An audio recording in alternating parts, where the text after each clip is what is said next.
Bismillahirrahmanirrahim. Assalamualaikum warahmatullahi wabarakatuh. Nah, anakku sekalian, ini video Ustadz mau sampaikan penjelasan terkait chapter yang pertama. Pada chapter ini, 10 Principle of Economics, ini ada 10 basically fondasi dari ekonomi. Tentunya ini ekonomi konven ya, ekonomi kapitalis ya. So, di dalam chapter ini diawali dari ini, coba lihat ini. The word economy come from the Greek word economos, which means one who manage a household. Kata ekonomi itu berasal dari bahasa Yunani yaitu oikonomos, yang mana artinya adalah orang yang memanage rumah tangga, household. Maka kemudian ada kebutuhan-kebutuhan yang harus ditepati ya dalam rumah tangga itu. Siapa yang memasak, siapa yang laundry, siapa yang menyiapkan makan malam, siapa yang bekerja, begitu, siapa yang membersihkan dan sebagainya. Itu sebuah rumah tangga kecil. Kalau kemudian kita lihat di sini, di sebuah masyarakat itu ada namanya resources atau sumber daya. Dan di dalam ekonomi kapitalis, sumber daya itu kaitannya scarcity, pasti scarcity dia atau langka. Apa maksudnya? Scarcity di sini artinya society has limited resources. Jadi asumsinya adalah sumber daya yang ada di masyarakat itu terbatas. Tapi sumber daya itu diperebutkan oleh banyak orang. Itu masalah. Maka kemudian banyak orang berjuang untuk mendapatkan sumber daya itu. Nah, ini yang menyebabkan perbedaan cara pandang antara rezeki gitu ya kalau dalam Islam itu. Kalau rezeki resources yang Allah sediakan itu cukup untuk manusia. Tapi dalam pandangan kapitalisme, resources itu terbatas dan hanya dinikmati oleh orang-orang yang mampu. Dan kadang banyak orang tidak dapat. Padahal sebenarnya kalau dalam pandangan Islam, Allah cukupkan rezeki. Bahkan manusia itu tidak akan mati sebelum rezekinya habis. Kemudian kita terus langsung ke economics. Economic adalah studi how society manage its resources. Tuh.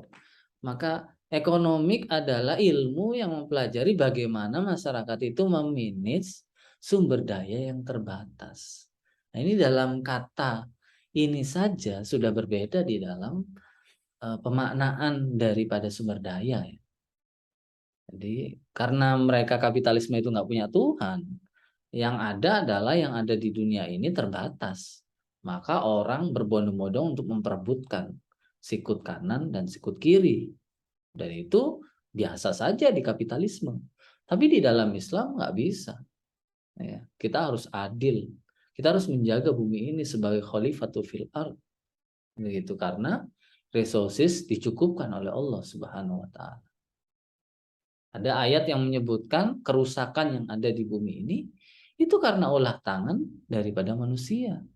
Begitu. Oke, terus kemudian kita teruskan ke 10 principle of economics ini. Apa saja itu 10 principles itu? Prinsip 10 prinsip dalam ekonomi kapitalis ya. Yang pertama prinsip people face trades off. Manusia itu menghadapi trades off itu ada hal-hal yang dia akan korbankan begitu. Gampangnya gitu deh. Misalnya ini ya, you may hear the old saying, there ain't no such thing as a freelance. Nggak ada sesuatu itu gratis bahasanya di sini itu. Grammar aside, there is much truth to the est.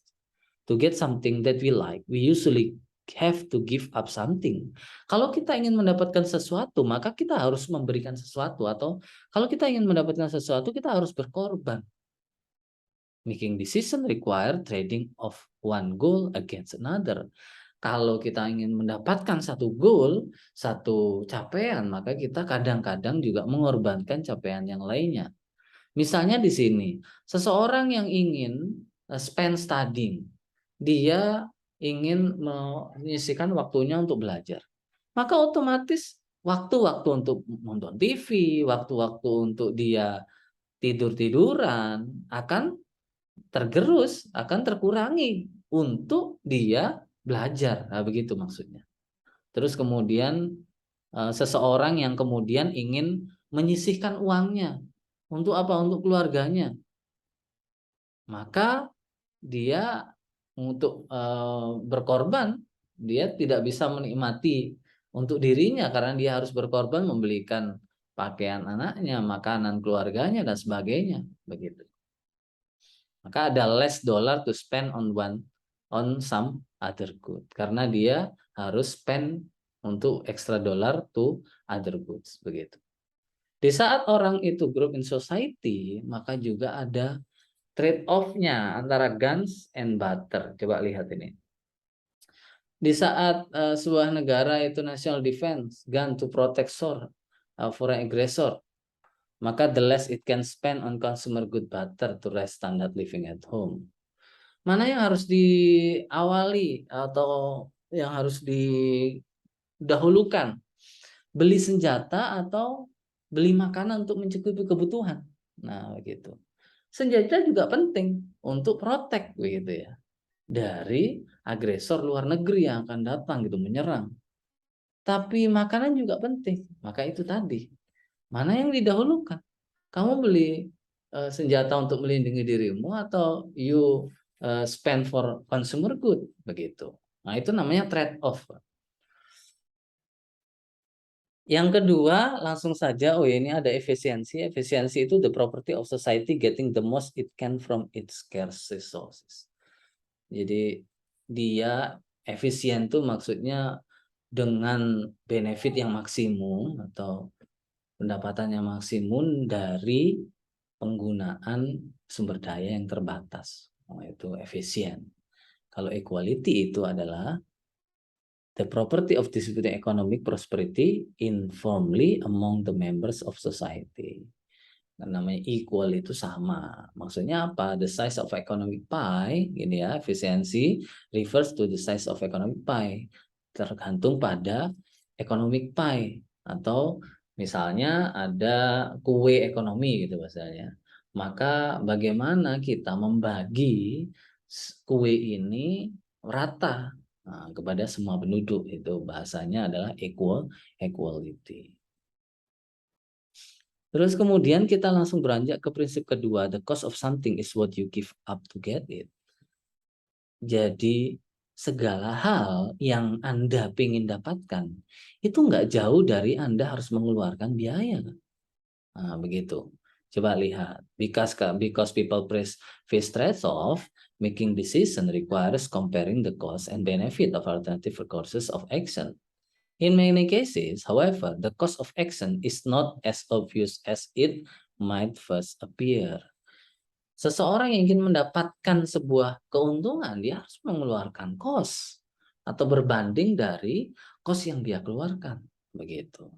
Dan kadangkala biaya daripada sebuah keuntungan itu kadang itu nggak jelas gitu, nggak di awal, mungkin di akhir gitu ya. Seseorang yang memutuskan untuk to go to college, maka the main benefit intellectual enrichment, dia akan dapat intelektual, dia akan dapat ilmu, dia akan mendapatkan better job opportunities, kesempatan untuk bekerja lebih baik gitu ya, karena dia sekolah tinggi. Tapi what are the cost? Apa kemudian biayanya? Maka untuk menjawab ini, oh tentu dong kita harus bayar ya kan. Tuition fee ya, tuition itu ya sekolah, buku ya, sewa dan sebagainya itu. Maka ada dua masalah yang nggak usah, yaitu seberapa besar ya kos yang Anda harus bayar gitu ya jika Anda ingin belajar di perkuliahan atau sekolah yang lebih tinggi karena benefitnya sesuai. Kemudian, nah kalkulasi itulah yang kemudian menjadi kita terus berpikir, ya. Maka for most student, the earning they give up to attend school are the single largest cost of their education. Kebanyakan siswa itu kemudian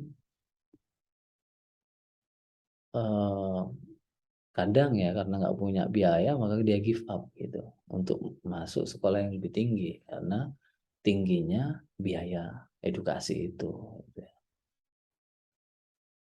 The opportunity cost of item is what you give up to get that item.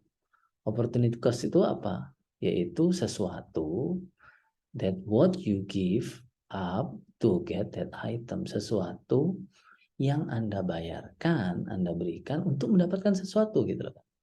When making any decision makers should be aware of the opportunity cost. Jadi ya kalau kita memutuskan sesuatu harus melihat ini opportunity cost yang saya harus bayar apa? Konsekuensi itulah opportunity cost. Terus kemudian langsung ke prinsipal yang ketiga. Rational people think at the margin. Economists normally assume that people are rational. Ini yang pertama. Coba lihat. Ekonom itu berasumsi bahwasanya orang itu pasti berpikiran rasional. Dan menurut ekonom ya, manusia rasional atau orang-orang yang rasional secara sistematis atau dia punya tujuan, pasti dia ingin melakukan yang terbaik dalam rangka apa? Untuk mencapai tujuan mereka, ya. Given the available opportunities, dengan memberikan apa? Kemungkinan yang available. As you study economic, you will encounter firm decide how many workers to hire. Oke. Di saat Anda belajar ekonomi, maka di saat Anda ingin menguasai sebuah perusahaan atau memimpin sebuah perusahaan, Anda harus berpikir dong, berapa sih daripada workers yang saya akan miliki, kemudian seberapa banyak produksi yang akan saya jual, begitu. Nah, itu kaitan apa? Kita thinking margin kan otomatis ya. Kita mau mengeluarkan modal sekian, nanti saya akan dapat hasil seberapa. Nah, itu bahasanya. Nah, terus kemudian, for example, suppose you are considering calling a friend on your cell phone. You decide talking with her 10 minutes would give you a benefit that you value about $7. Your cell phone service costs $40 per month plus 0.50 per minute for whatever call you make. You usually talk 100 minutes a month, so your total monthly bills is $90 or $0.50 per minute times 100 minutes plus the $40 fixed fee. Under the circumstances, should you make the call, you may be tempted to reason as follow, because I pay $90 for 100 minutes for calling each month. The average minute on the phone cost me is $0.90. So a 10-minute call costs $9 because that $9 cost is greater than $7 benefit. Ini maksudnya gini loh Kak. Jadi kadang-kadang kita kan pernah kan kalau kita berlangganan lebih panjang gitu ya. Kalau 1 bulan untuk 2 giga gitu ya, itu bisa 40.000. Tapi kalau Anda dapat 7 giga, itu waktunya biasanya cuma 3 hari. Meskipun 40.000 juga. Nah, itu kan orang akan berpikir kan, "Oh, mana ya secara rasional, mana yang lebih menguntungkan?" gitu loh. Mana yang lebih menguntungkan? Mana sih yang lebih murah? Nah, gitu kadang ya. Terus kemudian di saat Anda ingin berangkat pergi ke luar negeri gitu misalnya, ke Malaysia misalnya. Terus Anda beli tiket pulang pergi untuk 1 maskapai, itu kadang lebih murah ketimbang Anda hanya beli pergi saja. Nah, gitu kan. Nah, itu orang memikirkan pasti, ada rasional, people think marginnya. Oh, saya lebih baik beli yang pulang pergi langsung aja begitu. otomatis dia lebih murah kan gitu. Atau yang lainnya mungkin Anda bisa booking jauh-jauh hari, otomatis ya. Kalau deket-deket hari pasti mahal ya. Kalau jauh-jauh hari murah, 5 kali lipat bahkan. Contohnya saat saya berangkat ke Malaysia kemarin, itu saya pesan tiketnya memang 3 bulan sebelum saya berangkat. Itu harganya cuma 900.000, 900 ribuan. Tapi saya pernah seminggu sebelum saya berangkat, waktu saya pulang ke Indonesia, itu harga tiket 6 juta, bayangkan. 6 juta itu seminggu sebelum berangkat. Tapi kalau 3 bulan itu hanya 900.000. Dan 6 juta itu saat saya ke Surabaya, ke Indonesia, itu saya masih transit loh. Tapi saya 3 bulan itu hanya 900.000, bookingnya 3 bulan. Itu saya langsung dari Surabaya langsung Malaysia. Tuh, itulah yang kemudian people pasti dia rasional people think at margin, mana lebih menguntungkan ya, begitu. Ada juga kadang ya seseorang yang kemudian pergi ke sebuah supermarket gitu ya. Kan ada buy one get one free gitu ya, buy two get one free gitu ya. Nah, orang akan berpikir kan, atau mungkin yang lainnya, kalau Anda bayar pakai Shopee Anda dapat diskon 10%. Nah, itu membandingkan satu dengan lain itu adalah rational people think at margin. Terus kemudian prinsip yang keempat, langsung saja, ini people respond to incentives. An incentive is something such a prospect of a punishment or reward that induce a person to act. Ya, insentif ini sesuatu baik itu berupa punishment ataupun reward dari konsekuensi seseorang melakukan sesuatu gitu ya. Karena orang itu berpikir rasional, pasti dia akan menentukan ya, memiliki decision ya, keputusan dengan membandingkan seberapa sih cost yang saya keluarkan dan benefit yang saya dapat gitu. Maka inilah yang dimaksud ya, manusia itu pasti merespon insentif ya. Seberapa jauh saya mendapatkan, merespon daripada insentif itu.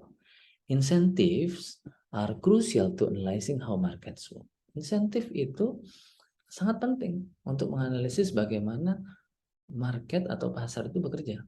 Contohnya, di saat harga apel itu naik, maka banyak orang memutuskan untuk makan sedikit apel. Ya kan rasional, apel mahal, ngapain gue makan apel gitu kan.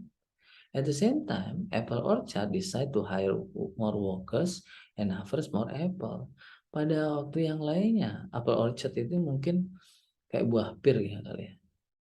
Atau apple orchard itu dia berpikir untuk meng-hire banyak pekerja untuk apa? Panen lebih banyak apel.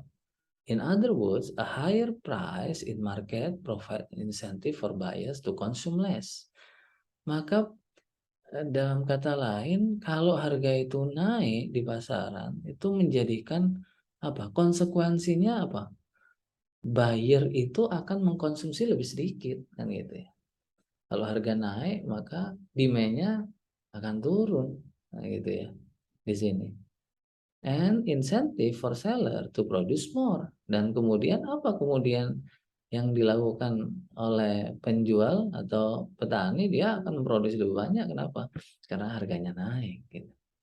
As we will see, the influence of prices on the behavior of consumer and producer is crucial. Maka pengaruh daripada harga dan kebiasaan behavior of consumer, ya, kebiasaan orang untuk mengkonsumsi atau produksi itu sangat penting.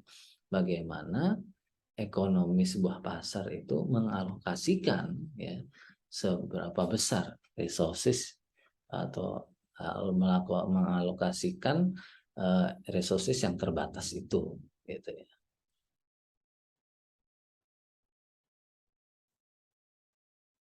Selanjutnya ini ada lagi. Ada kebijakan ini, many policies change the cost of benefit that people face and result altered behavior. A tax on gasoline For instance, encourage people to drive smaller, more fuel efficient cars. Ini adanya pajak pada gasolin itu kayak bensin gitu loh contohnya. Maka menjadikan orang itu eh, nyetir mobil ya smaller lebih kecil. Wah, karena apa? Bensin mahal guys gitu. Maka that is one reason people drive smaller cars in Europe. Maka karena harga bensin mahal itu yang menjadikan orang itu nggak mau dia pakai mobil sendiri di Eropa. Where gasoline taxes are high karena taxnya atau pajaknya bensin itu mahal. Then in the United States daripada di Amerika. Where gasoline taxes are low. Kalau di Amerika eh, pajak daripada bensin itu kecil gitu. Maka kemudian kaitan ini maka gazol karena nah kalau pajak daripada bensin itu naik itu menjadikan orang nggak mau nyetir sendiri, lebih baik dia memakai public transport gitu loh. Nah itulah yang kemudian dimaksud insentif gitu ya. Paham ya kaitan ini?